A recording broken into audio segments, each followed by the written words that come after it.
नमस्कार, बहुत बहुत स्वागत है। बड़ी खबर इस वक्त की यह है कि कंगना रनौत ने भी, आज आपको पता है प्रधानमंत्री नरेंद्र मोदी का जन्मदिन है, लगातार बधाइयों का सिलसिला बना हुआ है। तमाम हर क्षेत्र से, इंटरनेशनल मंच हो या फिर देश की राजनीति हो या फिर बॉलीवुड हो, खेल जगत हो, हर तरफ से बधाइयों का तांता लगा हुआ है। इस पर कंगना रनौत ने भी एक वीडियो शेयर किया है प्रधानमंत्री नरेंद्र मोदी को, और वो मुरीद तो रही हैं प्रधानमंत्री नरेंद्र मोदी की कार्यशैली की। बार बार हमने देखा है कि प्रधानमंत्री नरेंद्र मोदी जब भी बॉलीवुड के लोगों से मिलते हैं, कंगना उनमें हमेशा उस अग्रणी पंक्ति में होती हैं जिनमें तमाम बड़े बड़े अभिनेता होते हैं, और वो लोग अक्सर उनमें देखने को मिलते हैं जो कि प्रधानमंत्री नरेंद्र मोदी के मुरीद हैं। यहां पर कंगना ने खास तौर पर ये जो एक संदेश भेजा है, इसकी बहुत ज्यादा अहमियत है। सबसे पहले हम चाहेंगे कि आप ये संदेश सुनिए जो कंगना रनौत ने प्रधानमंत्री नरेंद्र मोदी के जन्मदिन पर उन्हें भेजा है, क्योंकि इस संदेश के अपने आप में इस वक्त पे मायने बहुत खास हैं। आपको पता है कि किस तरह से चीजें हो रखी हैं इस वक्त पे महाराष्ट्र में।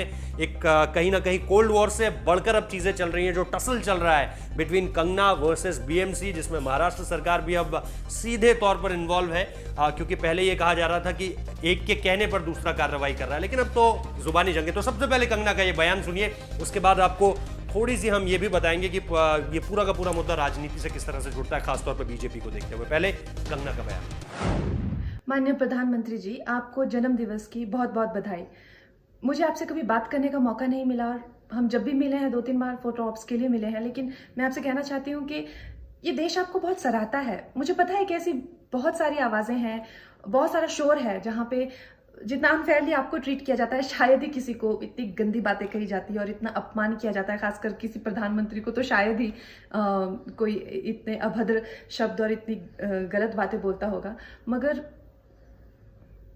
आप जानते हैं कि वो बहुत कम लोग हैं, वो सिर्फ एक प्रोपेगेंडा है जो साधारण भारतीय आपके लिए महसूस करता है। वो जब मैं देखती हूँ तो मुझे नहीं लगता इतना सम्मान, इतनी भक्ति, इतना प्रेम किसी प्रधानमंत्री को इससे पहले मिला है।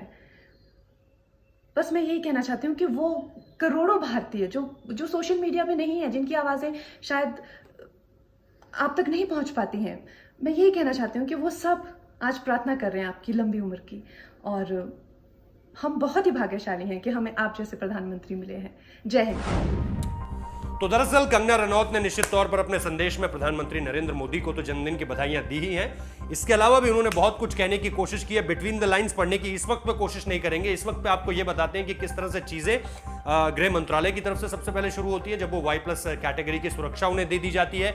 इसका आपको पता है कि जयराम ठाकुर ने किस तरह से उनके पिता की चिट्ठी को केंद्रीय गृह मंत्रालय की तरफ से ये कहते हुए पहुंचाया था कि हमारे देश का नाम कंगना ने रोशन किया है, हिमाचल का नाम रोशन किया है, और क्योंकि इस तरह के थ्रेट कॉल्स मिल रहे हैं तो इस तरह से उन्हें जो है सुरक्षा दे देनी चाहिए। गृह मंत्रालय ने बिना वक्त गवाए, आमतौर पर इन चीजों में बहुत ज्यादा वक्त लग जाता है जब आप किसी को Y कैटेगरी की सुरक्षा देते हैं या Y+ कैटेगरी की सुरक्षा देते हैं या किसी भी कैटेगरी की सुरक्षा देते हैं। गृह मंत्रालय ने बिना वक्त गवाए जो है वो कंगना को Y+ कैटेगरी की सुरक्षा दे दी। इसके बाद आपने किस तरह से देखा कि सुब्रमण्यम स्वामी का एक ट्वीट आता है, कंगना तुम संघर्ष करो, हम तुम्हारे साथ हैं। उसके बाद फिर आप देखते हैं कि चीजें जो है वो आगे निकलती हैं, और हम देखते हैं कि अठावले साहब जाकर उनसे मिलते हैं। वो कहते हैं कि 50% स्वागत करूंगा अगर बीजेपी में जाएंगी, 100% स्वागत करूंगा अगर हमारे पास आएंगी। इसके बाद क्या होता है, इसके बाद जो राज्यपाल है महाराष्ट्र के भगत सिंह कोश्यारी, उनसे जाकर मिलती है। इससे पहले भगत सिंह कोश्यारी ये कह चुके होते हैं कि मैं निंदा करता हूं जो कुछ हुआ है कंगना के साथ, और मैं केंद्र को एक रिपोर्ट सौंपूंगा। उसके बाद कंगना मिलती है राज्यपाल से, तो राज्यपाल कहते हैं कि गलत हुआ है, मेरी बेटी की तरह है। कंगना कहती हैं कि उन्होंने पिता की तरह मेरी बातें सुनी। तो ये बहुत कुछ, एक पूरा का पूरी सारी की सारी चीजें चल रही थी। इस पर रिएक्शंस बहुत सारे आ रहे हैं। अब कंगना का ये संदेश प्रधानमंत्री नरेंद्र मोदी के नाम, जिसमें सिर्फ जन्मदिन की बधाइयां नहीं है, इससे आगे की भी बातें हैं, समझने वाले निश्चित तौर पर समझ जाएंगे। बहुत बहुत शुक्रिया इस वीडियो को देखने के लिए। एक बार फिर से हमारी तरफ से भी प्रधानमंत्री नरेंद्र मोदी को जन्मदिन की बहुत बहुत शुभकामनाएं। बहुत बहुत शुक्रिया इस वीडियो को देखने के लिए। लाइक कीजिए, शेयर कीजिए, सब्सक्राइब कीजिए, और इसी तरह से अपना प्यार देते रहिए। बहुत बहुत शुक्रिया।